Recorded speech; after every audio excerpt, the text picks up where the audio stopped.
Hey guys, Coach Kelsey here with our Enneagram series. Today we have another great Enneagram interview and my guest is Miss Layla Meyer. Layla, thank you for being here today. Of course, thanks for having me. Layla, talk a little bit about your connection to Empowered. How many seasons did you play club volleyball here?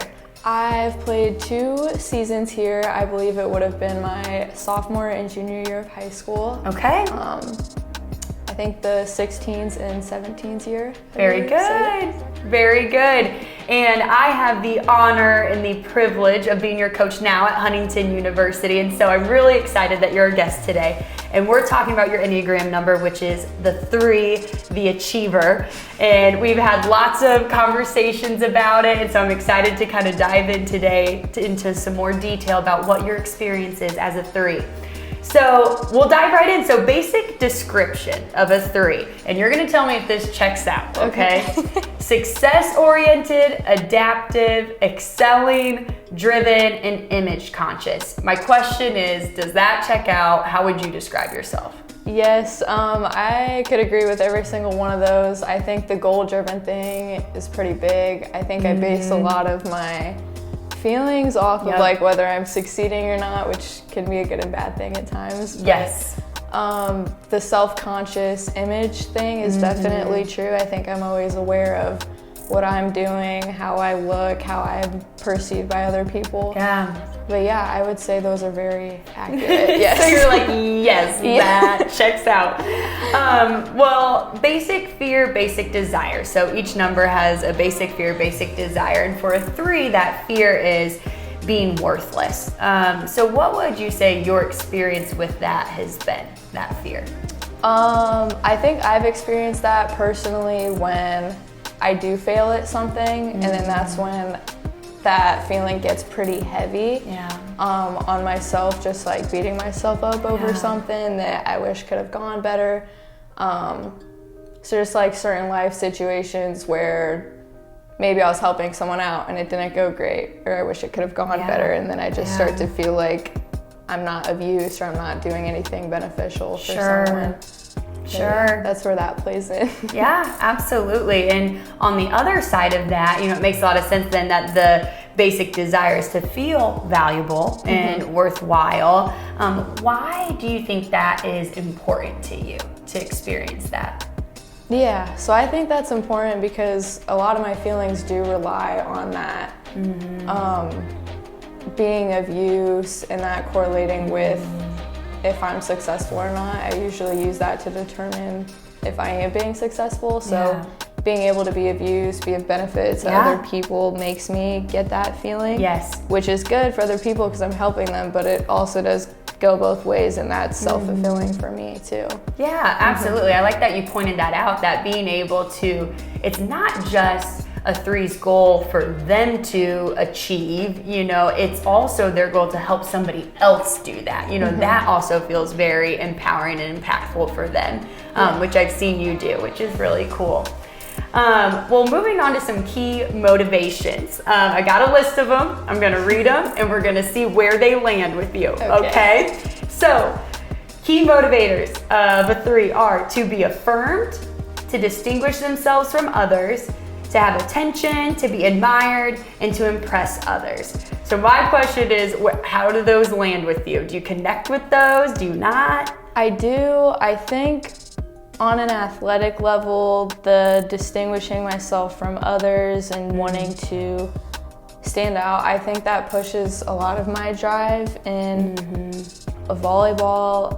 I think it helps with the competitive aspect to want to make myself stand out, especially junior year of high school when I was trying to get noticed by colleges. I was thinking, how am I going to make myself stand out from others? Absolutely. I can think of a question or a conversation you and I had where I basically asked, does me communicating to you what I believe you can achieve within volleyball, is that helpful and encouraging to you, or does that feel like pressure? And I'll never forget you looking at me and being like, oh no, that helps me. I want to hear that. And I'm like, great, because I only want that to be something that builds confidence in you. And so as your coach, I see that in you, just that, how competitive you are, that grit that people talk about. I've always joked around that I think I would literally have to like peel you off of the floor. Like if you weren't feeling well, there was a game where you weren't feeling well, and it was like we were gonna literally have to peel you off that floor like before you were like, hey, I need to come out. But I think it just shows, that competitive drive that you have that has translated onto the court as well. And then I think you're able to ignite that then into your teammates and those around you because they see what you're doing and how you're approaching the game, which I think is really cool. So we're gonna talk about some strengths and we're gonna talk about some areas of growth. I use the term areas of growth instead of weaknesses because nobody likes that. But we'll start with the fun part. We're gonna start with the strengths of a 3, which are the drive to accomplish and succeed, motivating and encouraging those around them, the ability to understand and connect with others, being charismatic and confident, and efficiency and practical thinking in the workplace, or maybe we could say on the court. My question is, what would you consider your greatest strength? I think a big one for me is being able to connect with others and understand them. I think like when I see people in difficult situations, it's easy for me to visualize myself in their shoes and how hard the situation must be for them, and so that allows me to empathize for them. Yes.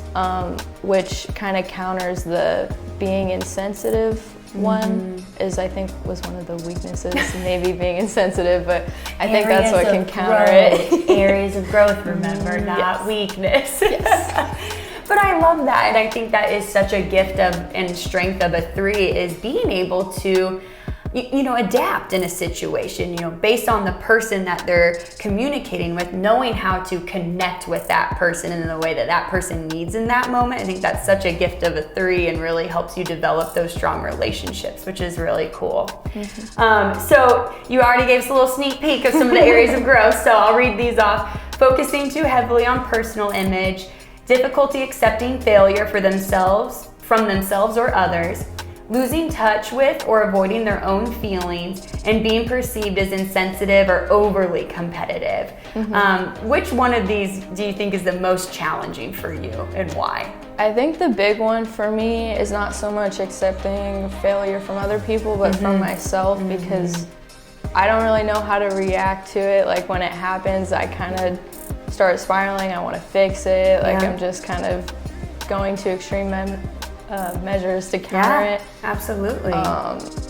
So it just kind of like makes me feel defeated, and that's where that heavy, worthless feeling comes in. And I just want to do everything I can to counter it. So it becomes this automatic, like, failure was not okay here. I have to fix it. I have to do something about this. And I like how you pointed out, then there's that connection then to feeling worthy and valuable, you know, and I think that that's something I'm really grateful you're speaking into that, because I think while all 3s are gonna look a little different, no one person and another person are gonna be the exact same, but I do think that's a common theme for a 3 is how easy it can be to kind of attach their own worth and value to success or achievement.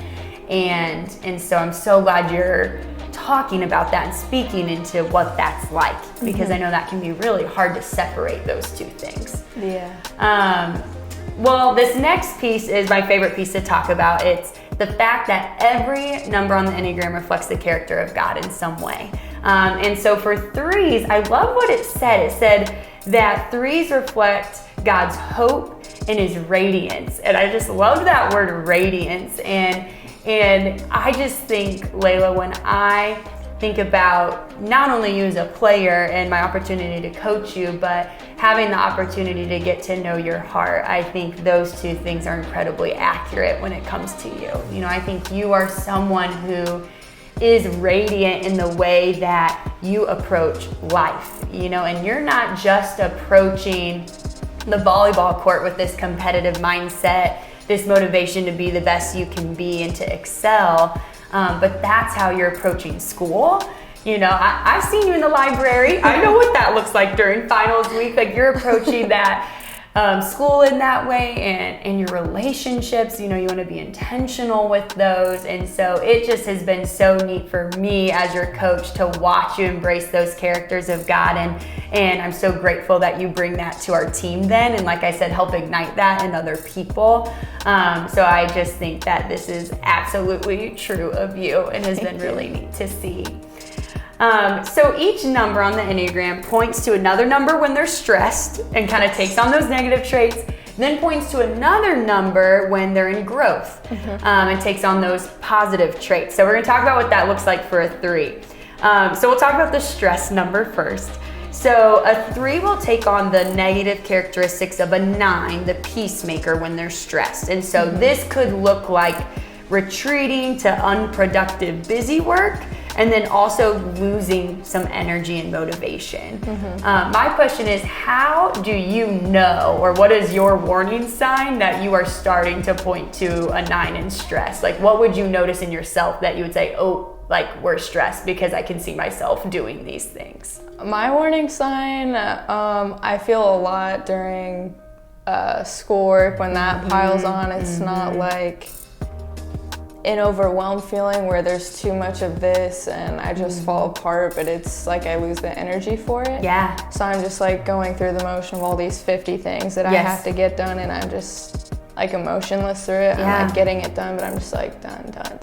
Yes. And I'm like repeat the process. But yeah, like it almost like loses some of it, the passion that you have behind it. Right. And so then it just becomes, we just got to do this and bust this out. But then, like you said, almost like emotionless while you're doing it.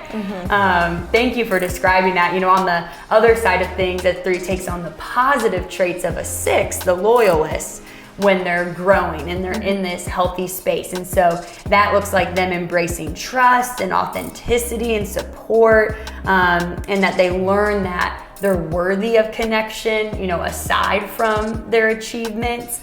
What would you say is your favorite part about pointing to a 6 in growth? What do you like about it? My favorite part is probably the authenticity aspect of it. I think I connect with people that I can see right through them, and then they're not having a barrier in front of them. Yes. So I find it easier for myself to connect with them and to trust them when there's no barrier like in the beginning. Absolutely. Yeah. Like what you're getting. Right. And like you said, when someone is genuine, like then that you can trust them. It makes it easier to trust them in the relationship. So I really like that a lot. Well, each number also has a wing number, and it's one of the numbers on either side of it. So for a 3, they're either a wing 2, the helper, or a wing 4, the individualist or romantic. Do you know what your wing number is by chance? And it's okay if you don't. What would the 4 more be like? The 4 would be, so in general, the romantic, the 4 is very in touch with their emotions, feels things deeply.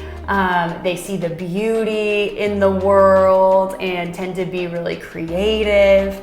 And then on the other side too, the helper, kind of what it says, but someone who's very relationship oriented, wants to help others, tend to be kind of the warm and fuzzy people. So that's a very quick overview. Yeah, but 4 sounds pretty accurate to me. I do find myself seeing a lot of pretty things in the world and admiring it. What was the first part of that you described? Because I connected with that. Just experiencing their emotions like very deeply and being very in tune and in touch with that. I think I do feel a lot of things deeply. I don't really verbalize or express them much, but I do feel things deeply. You're like, trust me, it's going on in there. I might not tell you about it, but it's there. But I think that really goes along with what you said about being able to empathize with other people too, because I think that is something that 4s are also very good at, because they're very in tune with their own emotions, which means they're also very in tune with other people's emotions. So that would make a lot of sense, I think, that you would be a wing 4, and that's something you're able to use then to connect with people, being able to be in touch with their emotions and being in tune with that. So I think that makes sense. We figured it out. I think so too. So I have a few questions to wrap us up today, but I'm going to give you a bonus question first. Okay.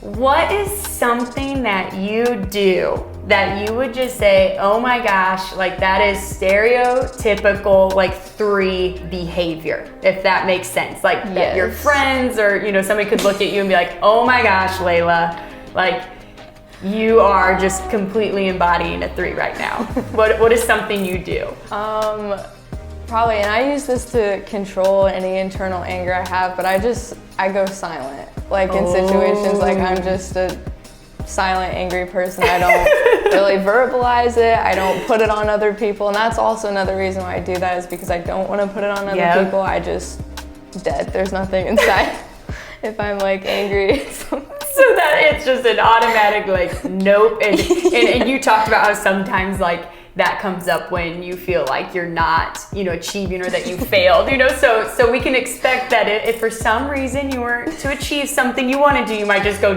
dead silent. Yes. And then, this brings me to my next question, because my next question is, how can someone best love and support you as a 3? So when you are maybe in that state where you go silent because you're like, I feel like I failed, that's attached to, in this moment, me feeling worthy and feeling valuable. Like, what is the best way that someone can love you and support you in general in your life? Yeah, so I mean, my first love language is physical touch. However, I don't like being touched by people that I'm not like on a personal level with. Like I can't even count on one hand 5 people that would be allowed to do that as support for me. But my second one would be words of affirmation, and that does go a long way for me. That's applicable to anybody. That really does speak to me. So I would say that one. And is there any particular, within that, is there any particular message that you feel like you need to hear or would mean the most to you when someone's giving you those words of affirmation? Probably just getting the point across that they're understanding how I'm feeling, not necessarily telling me it's fine or how to fix it or it's okay, but just being able to understand where I'm coming from.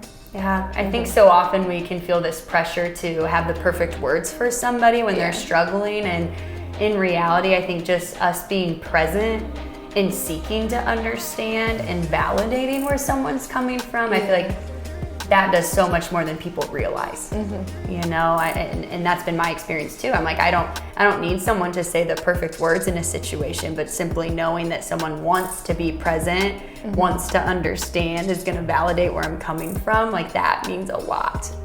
So I can definitely see that. Well, final question of the day, what is something that you wish other people understood better about a 3 in general? Oh, that's a tough one. I would probably say the validation piece, specifically coming from, I don't think they want attention to feel like popular or known necessarily, but specifically so that they feel understood and validated from where they're coming from. Yes. Because I think that's what really speaks to 3s as a whole. I don't know about all of them, but you're like, I can't speak for all of you guys out there, but this is my experience. I think that is so good to point out, because you can hear that piece of like wanting attention, and I feel like people can kind of twist what that means. And for you, you're saying no, that's more attached to validation than it is, popularity or like, hey, look at me, I'm awesome. Like that really more so comes from that desire to feel validated, to feel worthy and valuable. So that's a great point. Layla, you rocked it today. Thank you. For what it's worth, and I mean it, you truly rocked this today, and I really appreciate you sharing just your insight on not only what your experience has been like externally as a 3, if you will, but also like what goes on in your heart and your mind. Like I think that is so helpful for anyone who's watching who believes that they're a 3 on the Enneagram, and for those that aren't, helps us know how to best love and support somebody in our life who is, if we're not. So I appreciate you so much. Thank you so much for being here today. Thanks for having me. Of course. And be sure to join us next time for another Enneagram interview.